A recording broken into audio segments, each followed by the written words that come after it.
আপনারা সবাই ভালো আছেন। আজকে আমি শাকালুর ঘন্ট করব।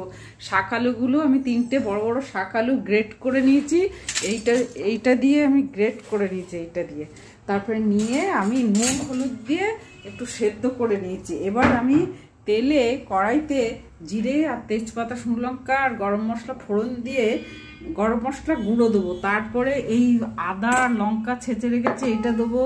এখানে নুন হলুদ মিষ্টি, এই যে ধনের গুঁড়ো জিরের গুঁড়ো এসব দেবো। লাস্টে গরম মশলা দেবো। আর এই ধনে পাতা, একটু ধনে পাতায় জলে ভিজিয়ে রেখেছি, এটা কুচি কুচি করে কেটে দিয়ে দেবো। বেরেস্তা করা ছিল আমার ফ্রিজে, এইটা আমি দিয়েছি বেরেস্তাটা। এখানে আদা ফোড়ন সমস্ত কাঁচা লঙ্কা আর বেরেস্তাটা দিলাম। জিরে ধনে সমস্ত গরম মশলা এসব দিয়ে কষে টষে ধনে পাতা মিষ্টি দিয়ে দিয়েছি। ঘন্ট তৈরি হয়ে গেছে, খুব সুন্দর খেতে হয়েছে।